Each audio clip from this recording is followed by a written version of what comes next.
Hello everyone, welcome to this lecture number 10 on algorithms for the string matching problem.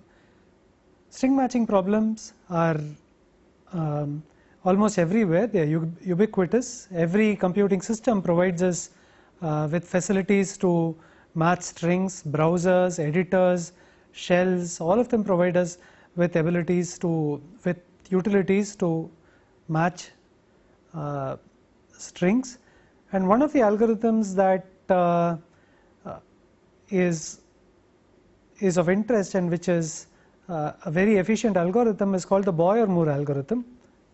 This algorithm was invented in 1977 and specifically it has a implementation which runs in linear time in the worst case, and one can actually do an analysis and argue that it takes sublinear time to find a pattern match in most practical cases. So let us get to the formal details of the string matching problem. In this problem we have sigma, an alphabet. An example of an alphabet is a 2-letter alphabet consisting of the letters 0 and 1. This is the alphabet over which the binary strings are defined. One can also think of the alphabet which consists of the letters A to Z, the 26 letters of the English alphabet, and so on and so forth. The string matching question is the following. You are given a pattern of n letters, and this we refer to as the pattern P, and the characters in that pattern or the letters in that pattern are indexed using indices from the range 1 to n. And we are given a target text which is T, which has m characters in it or m letters in it, and both P and T are over the same alphabet. Now the question is to design an algorithm to find whether P occurs in T. That is one question. The other question is to find all occurrences of P in T. So the Boyer-Moore algorithm is a very interesting algorithm which uses quite a lot of concepts from data structures to design an efficient algorithm for this problem. As we go along the description of the Boyer-Moore algorithm, we will see what a straightforward and simple algorithm will do as a special case of the discussion of the Boyer-Moore algorithm. So the outline of the algorithm is the following. We look at the pattern P and look at the given text T. Now we align P with the left end of T and we check for a match from the right end of P towards the left end of P. We will describe this in more detail in the next slide, but I hope this picture is clear. If P is found to match the substring of T with which it is aligned, then we report that P has been found. Otherwise, we identify how much to shift P to the right, or rather to align P with another substring of T which occurs to the right hand side of the text string T, and this maximal shift that we use is given by one of two rules which are called the bad character rule and the good suffix rule. And this lecture is to basically describe to you the details of the bad character rule and the good suffix rule and also show you an implementation of it. The running time analysis is not done in this lecture. On the other hand, a formal implementation is discussed. So here we get an idea saying that if P does not match with the current alignment with T, then a natural thing that we would do is to shift P one cell to the right and align it with that part of T and then iterate this procedure. Clearly we get an algorithm which will check if P is present in T or not. It is a very simple exercise to analyze the running time of this algorithm. You can see that it is order of m times n because P has n letters in it.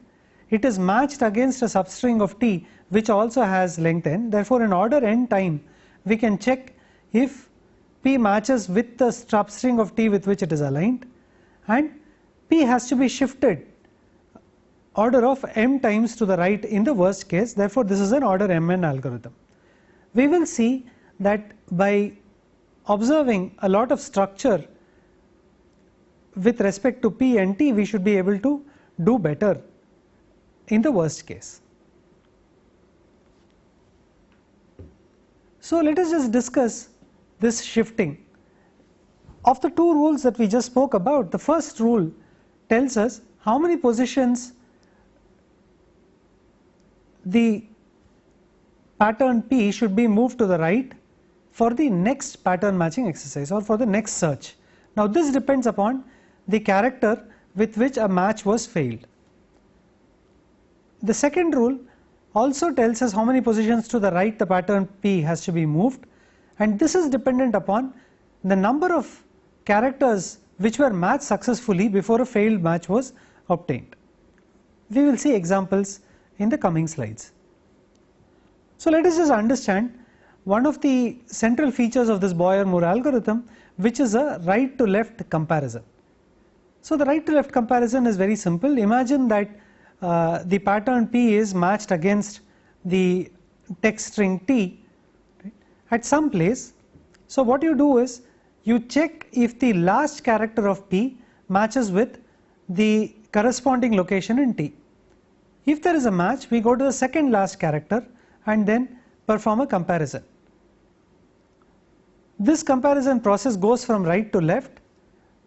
We start with the last, then the second to last, the third to last, and so on and so forth, till we come to the starting string of the pattern, starting character of the pattern P. Whenever we find a mismatch, our algorithm, these two rules will tell us how much to shift the pattern P and work with a new alignment and repeat this right to left comparison procedure. So this is essentially the approach of this is one of the essential things in the Boyer-Moore algorithm.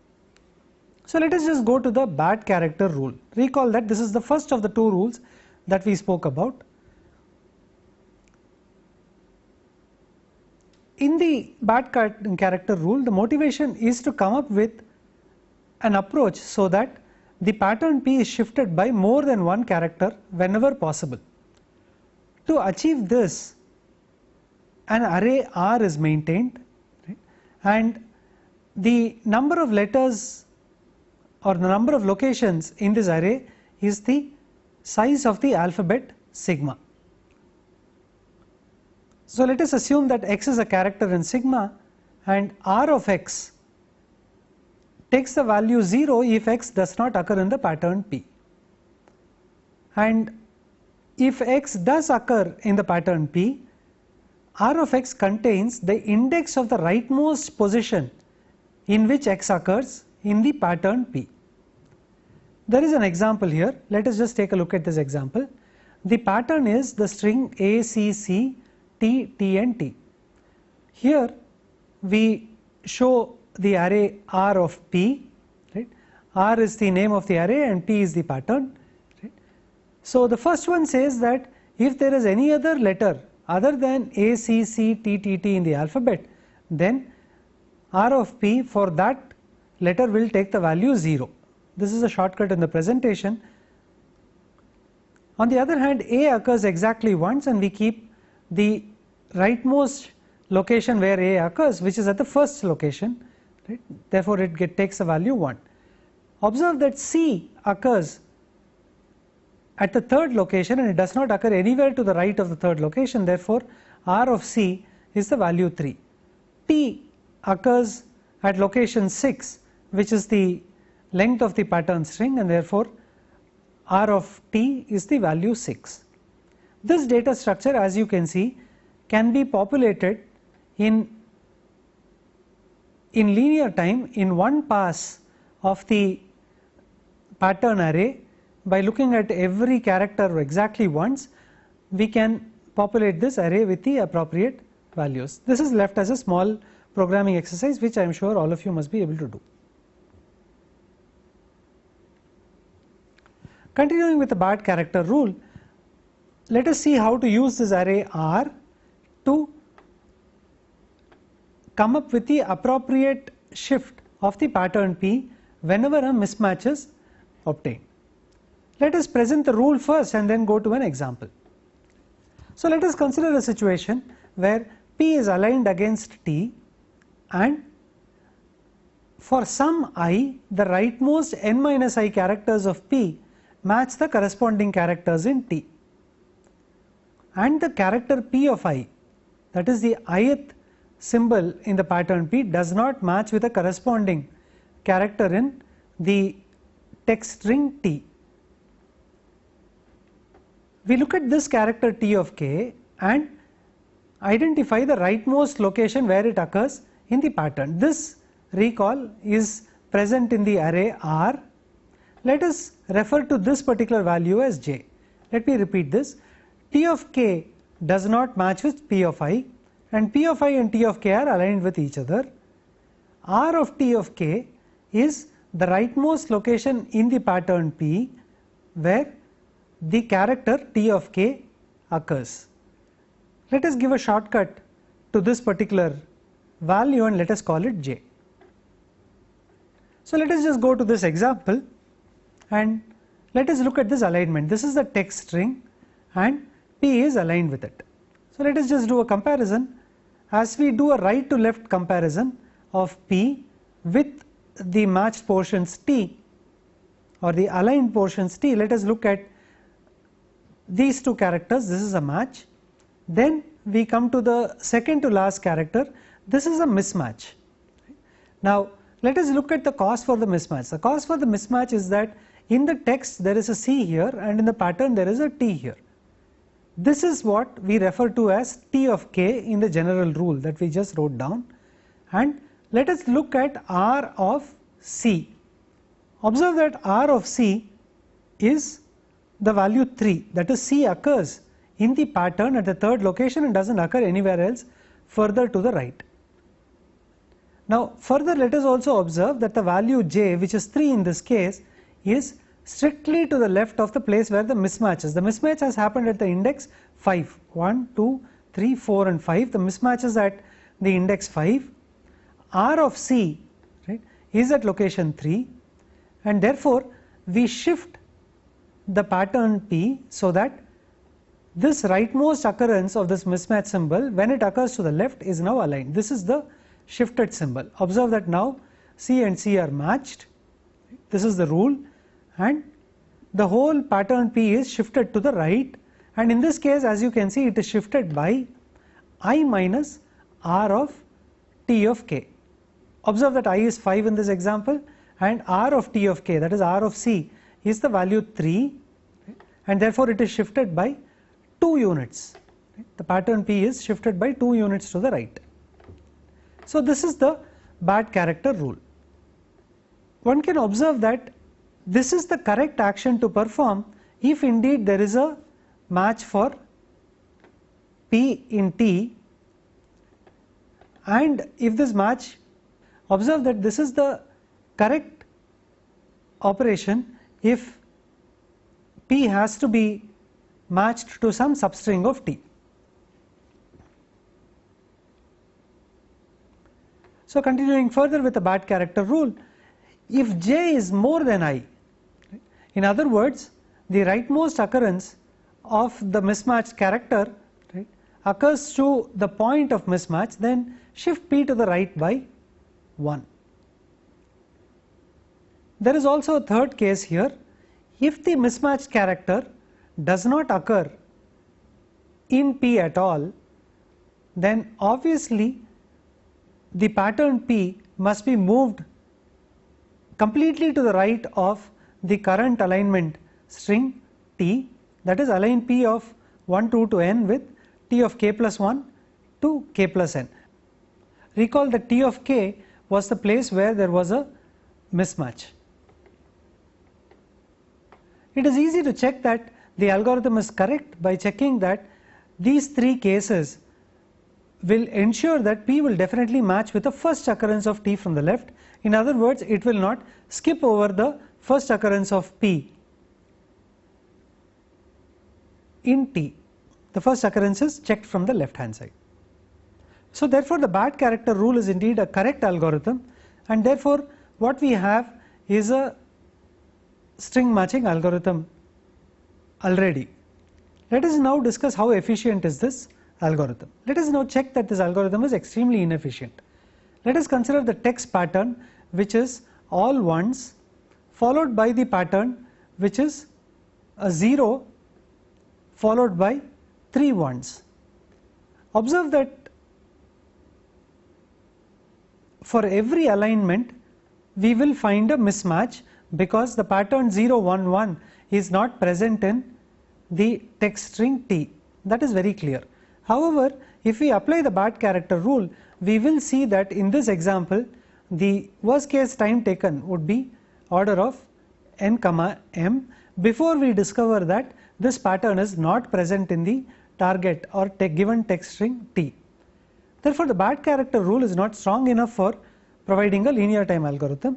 Something else is necessary.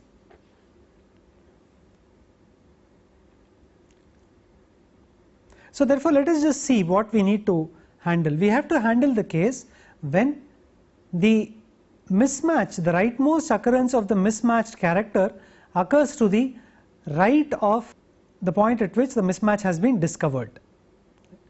So we need to identify a way of handling this particular case.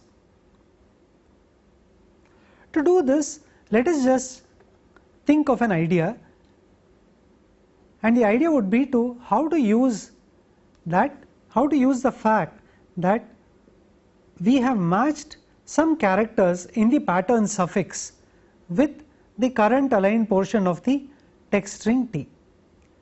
How does one use this knowledge? So let us just ask the question, if we have matched a suffix of characters in T, now let us ask what is the smallest shift of P which will align a substring of P with the same suffix of characters. Let us just visualize this pictorially in the coming slide. And this rule is called the good suffix rule, and you will see why it is called a suffix rule. So here is the target string T, and the pattern which has matched is referred to as small t, and here is a mismatch, that is x and y are not the same. As we come from the right, we compare letter by letter, right? And so many matches have been discovered between T and P, and now x and y are different. Now we need to ask how much should we shift the pattern by.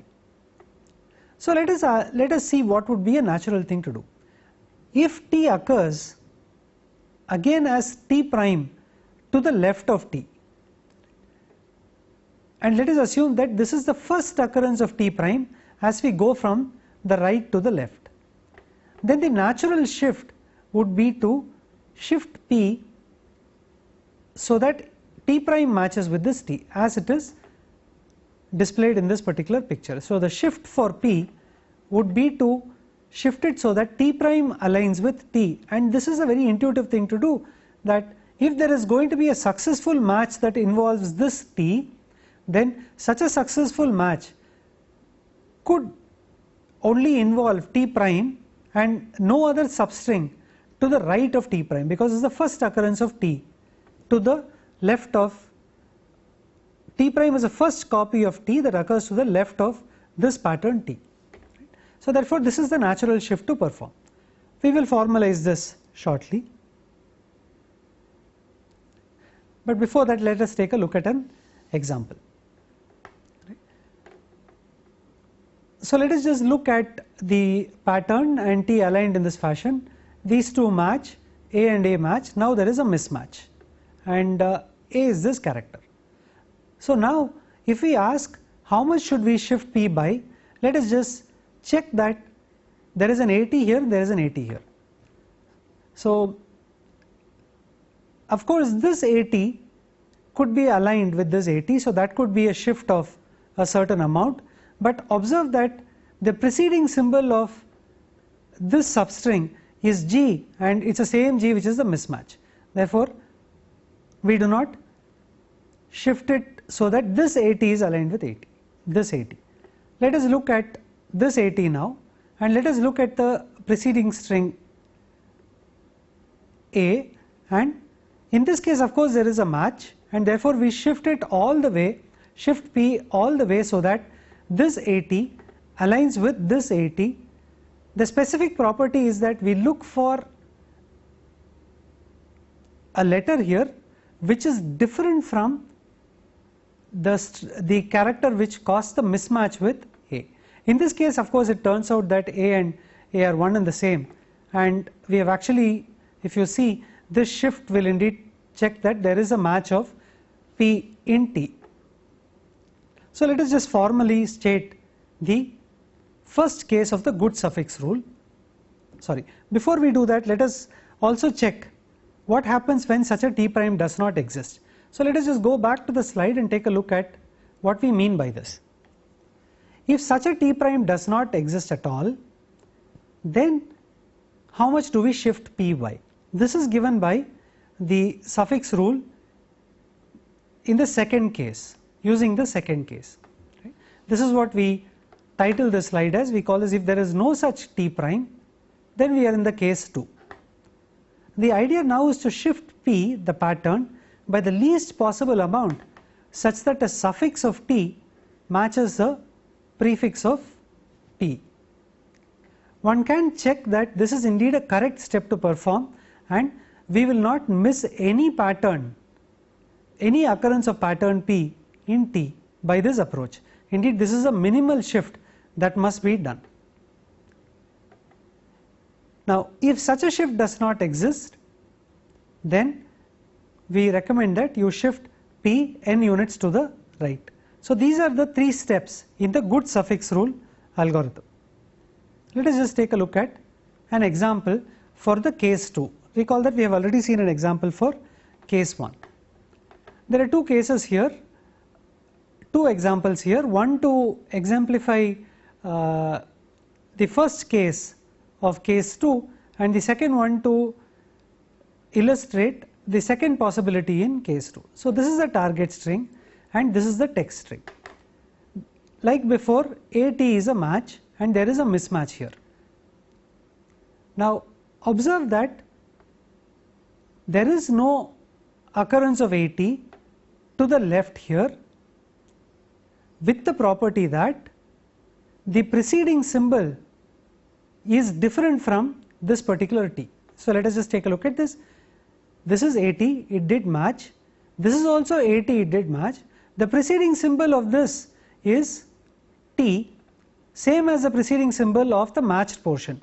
Therefore, it is a bad idea to, or it is an unnecessary effort to shift P to just ensure that this match happens and then perform a comparison again, because we already know that such a comparison will fail. Therefore, the idea now is to shift P so that a prefix of P matches with a suffix of T and we perform the minimum such shift. And let us just see this, the minimum such shift such that some prefix of P. So let us look at the prefixes of P. This is T, TA, TAT and so on.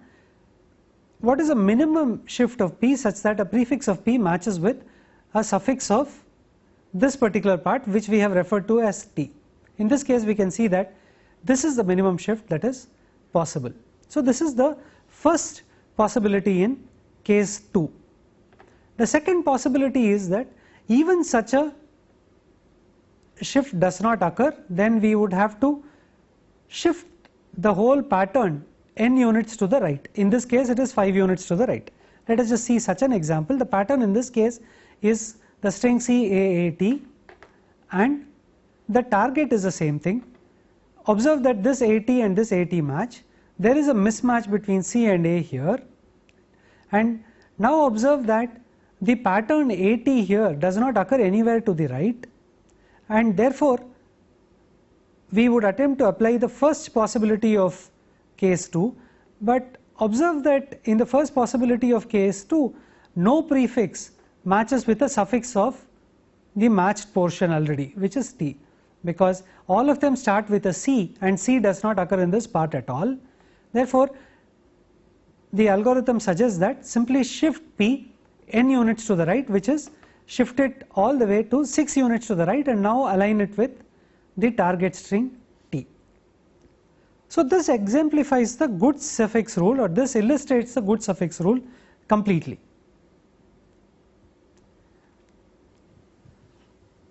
So, as we have done so far in this course, it is very important to argue the correctness of every step that we perform. Here it is left as a exercise. You can check that the good suffix rule is correct, and you can do a proof by induction on the length of P. In other words, you should verify that if P occurs as a substring of T, then the good suffix rule will definitely identify the first occurrence of P in T, and the first occurrences from the left will definitely be discovered by this rule.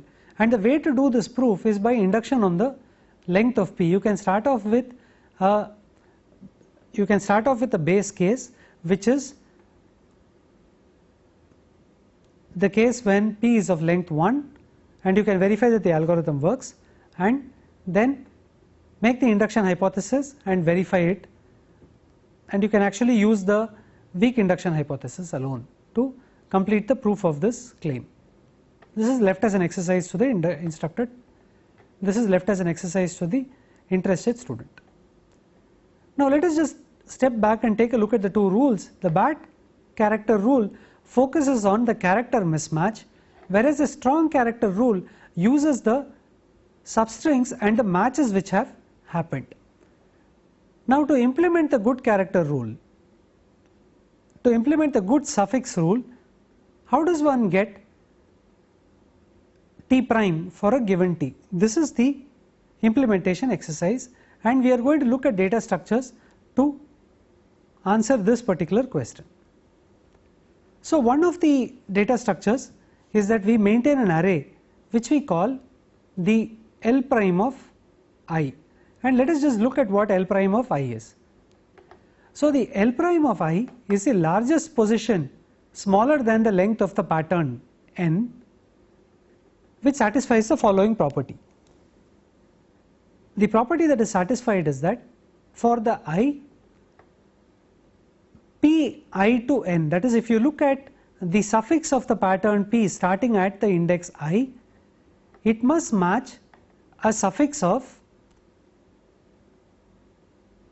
the pattern considered from the first character up to L prime of I. This is the value of L prime of I. Further, the additional condition that must be satisfied is that the character preceding the suffix is not equal to P of I minus 1. So P of I minus 1 is a character preceding P of I, and that value P of I minus 1 must not be equal to the character preceding the suffix match in 1 to L prime of I, and L prime of I is the largest value which satisfies this particular property. If no such position is found, then L prime of I is said to be 0, and we will refer to P of I to n, the suffix starting at I, suffix of the pattern P starting at I with the letter T. Let us just visualize this array and its role. So let us just recall, this is the alignment of P against T, this is the right end of P, small t is the matched portion, and x and y is where there is a mismatch. We look at the largest value L prime of I such that the suffix, and recall that I is the point of mismatch. So I is the point to the right of the mismatch, in this case I as it is marked here. So one looks at the suffix of the pattern string from I to here, which in this case matches with the target string T, and L prime of I is the largest value at which this whole pattern T occurs as a suffix of P1 to L prime of I. In other words, this is the position where T occurs just to the left. Of course, this could not be well defined, in which case we have the case 2 of the good suffix rule. So observe that if you know L prime of I and if it is non-zero, then that basically tells us how much we must shift B by. This is a very clear thing. So one has to shift it so that t prime aligns with t, and this L prime of I being the largest such value ensures that t prime is a copy of t, and this is the first copy of t when seen from the right hand side. So therefore L prime of I is a useful piece of information to compute. So let us look at the example case for L prime of I for a pattern P. So let us look at the pattern P. So let us look at the L prime of 1. So L prime of 1 essentially looks at the pattern starting from the first character up to the last character and asks for a preceding part of P that contains this whole thing as a suffix, and obviously that is not well defined, so that is 0. Similarly, L prime of 2 is also 0 up to L prime of 6, which is definitely 0, and in all these cases it is because the string is too long to be contained as a suffix of a preceding portion. So therefore it is natural that all these values are 0. Let us look at P prime of, let us look at L prime of 7. In this case, the part of P that we are interested in is a string starting at 7 and ending at 11, that is a string ATG80. Let us see what is the prefix of P for which this is a suffix, and for that match G is not the previous element. G does not occur immediately to the left of this particular match. So let us just see this. In particular, indeed we want, let us look at the possible values for L prime of 7. So in particular, let us see that L prime of 7 can definitely take the value 8, because the pattern is ATG80, and the value that occurs just before this ATG80 is A, on the other, which is different from G, and therefore in this case we can say that L prime of 7 takes the value 8, and you can also check that further to the right we will not find a match of ATG80 in the string P. Similarly, one can check that the largest place where AT occurs such that G is not a preceding part is definitely the value 5. AT occurs here, right? So therefore L prime of 10, the candidate value is 5, and indeed it is 5 because just before AT it is A and not G. This is the additional condition that must be satisfied. Observe that AT also occurs here, but the symbol that occurs just before this AT is G, which is same as the occurrence of G just before AT. Therefore L prime of 10 is the value 5, and this is 0. So this example is used to illustrate what the array L prime contains. Of course, how does one compute L prime? Indeed, it is possible to compute it with a lot of effort, right? So in order of m n time one can very easily compute L prime by doing a lot of pattern matches, but we will see that a clever way of maintaining additional data will help us compute L prime. So we maintain now two arrays which we refer to as the n array associated with the pattern P and indexed by J, and also we look at another array that we maintain which is called the Z array, which is indexed by I for the pattern P. So let us just look at the jth element of the n array. So the jth element of the n array is the longest substring that ends at the jth location, which is also a suffix of P. Another way of visualizing this definition is to look at suffixes of P and see how long a suffix of P occurs or ends at j, starting from the first location. So that is nj is the length of the longest substring that ends at j, that is also a suffix of p. This is the formal definition. The visualization, as I just said now, is to look at suffixes of p and look at the longest suffix which ends at location j in the pattern p itself. Kind of the mirror image of this particular array is the z array, which is the length of the longest substring of p that starts at I and it is a prefix of p. That is, what we do is we look at the prefixes of p starting from the first location and look at the longest prefix which starts at I, and the length of such prefixes is maintained in the z array, and the length of the suffixes, the longest suffixes, are maintained in the n array. So again, let us do an example. Let us look at the let us look at the pattern string, which is AT, AA, TGA, TGA, T. Now let us just look at the value of the n array. Now let us look at the longest suffix of the pattern which ends at the first location. So let us look at the last symbol.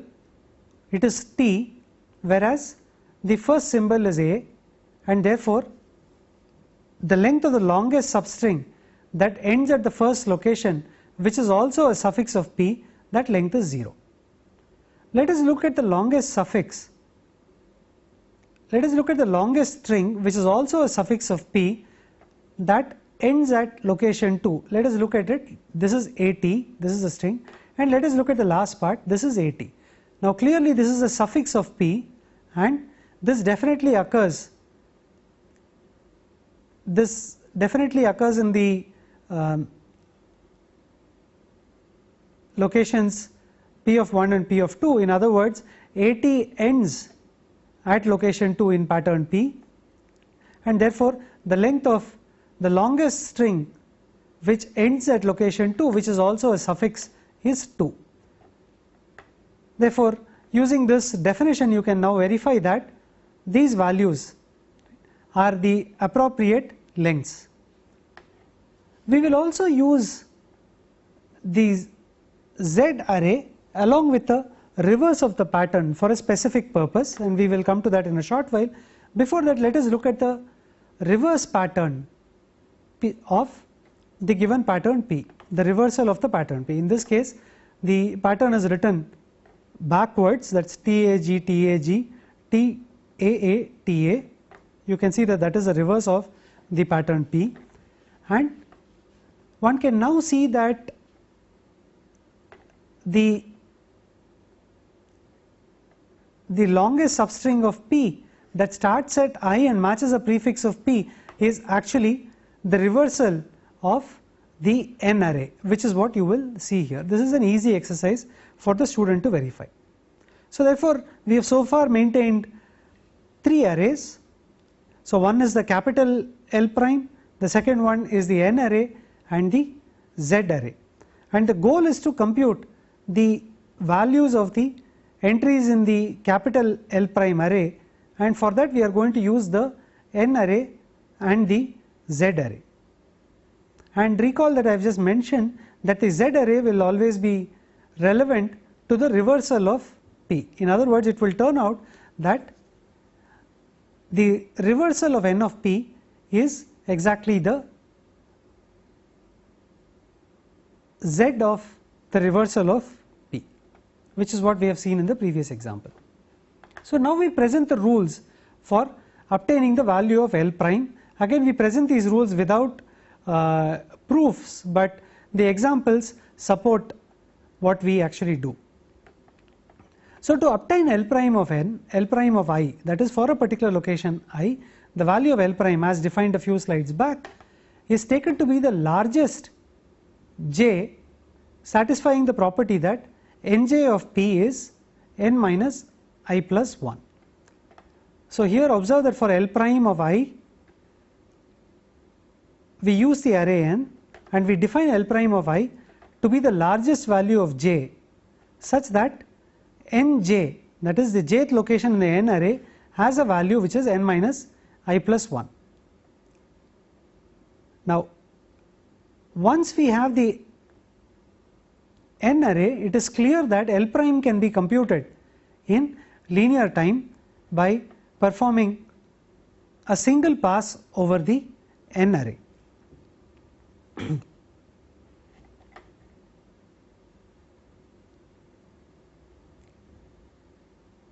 We need one more piece of information which would be used when the first case of case 2 or the first possibility of case 2 does not apply. For this, we introduce a fourth array which we refer to as L prime. So let us just look at L prime. Again, L prime is associated with the ith location in the pattern. L prime of I is the length of the largest suffix of the pattern starting at the location I and ending at the location n, and this must also be a prefix of p if it exists. So let us just look at this picture. So this is the use case. This is the part which is matched and there is a mismatch here. This is what we have been discussing so far. Now L prime of I is a suffix of this particular pattern which is p of I to n, and L prime of I is the length of this portion which also satisfies the property that it is a prefix of this string. Remember that this could not be, it could be the case that this is not well defined, but if it is well defined, L prime of I takes this particular value, otherwise it takes the value 0 because it is a length. Because if this property is not satisfied, L prime of I will take the value 0. How does one compute L prime of I? The value L prime of I can be computed again from nj, and in this case we will use the reversal of nj, and this can be checked. So we say that L prime of I is the largest j which is smaller than t such that nj takes the value equal to j. Let us just recall that t is a shortcut for this suffix p of I to n. That is where I comes into this picture. Therefore, we are interested in L prime of I. You are looking at the suffix which consists of the letters in the pattern starting at location I up to location n. I refer to this as t. This has a certain length. We look at the largest value j which is smaller than or equal to t such that the value nj in the n array is exactly equal to j. Again, this is a illustration of this, and this can be worked by an interested student by hand. This brings us to the Boyer-Moore algorithm. So now what we will do is to illustrate the steps of the algorithm using the arrays that we have set up. So one can just concentrate on just the steps in the algorithm, and here this is the Boyer-Moore algorithm using the good suffix rule. So when a mismatch occurs at position I minus 1 of p, let us just see this. T is the matching pattern, p is aligned with t, this is a right to left comparison. The mismatch occurs at location I minus 1 of p and it occurs with, let us say this index is k. The first step is to check if this pattern t occurs to the left as a pattern t prime. This is obtained by looking at the L prime array. If this value is greater than 0, then it says that t prime does exist. What we do is we shift the pattern p by n minus L prime of I positions to the right. So let us just see this. This is L prime of I. So what we do is we push the whole pattern starting from here, n minus L prime of I positions to the right, in which case the alignment is that this t prime gets aligned with this t. So this is the shift. Now we have to worry about the case where L prime of I is equal to 0. In this case it means that the pattern t prime does not exist, in which case this means that t does not occur to the left of its current occurrence. Then it says that we can shift p past the left end so that the pattern p is shifted so that a prefix of p matches a suffix of t, and the way this is done is to compute the value L prime of I and shift the pattern p to the right by n minus L prime of I, and this is the shift that is recommended. By this shift, the pattern T goes further to the right, and the portion of P which matches with a suffix of T is what will match after the shift. This is the good suffix rule. Now let us just complete the whole algorithm. What we do is we select a shift value for P which is the largest one given by either of the two rules. That is, we take the value shift recommended by the bad character rule and we look at the shift given by the good suffix rule. Recall that some matches have happened which is used by the good suffix rule. There is a mismatch that has happened that is taken by the bad character rule, and each of these two rules specify a shift value, and the Boyer-Moore algorithm takes the larger of the two shifts which are recommended by these two rules, and that is what is used to shift the pattern P to the right, and this is what the whole Boyer-Moore algorithm specifies. We have not given the proofs of correctness of these rules. What we have done is set up the whole data structure and given examples in the slides, and we have enabled a potential implementation by an interested student. So let us just summarize. The input consists of a text T, a pattern P. The output is the occurrences of pattern P or a response that pattern P is not found in T. The algorithm is very simple. You have to look at the description of these three arrays, which is L prime, I prime and R. Recall that R is used by the bad character rule, the capital L prime and the small l prime are used by the good suffix rule. There is also an additional array which is called there are also two additional arrays which are called the N array and the Z array, which are used for the values, for the computation of the values in the small l prime. So this completes the presentation of the Boyer-Moore algorithm. Thank you for your attention.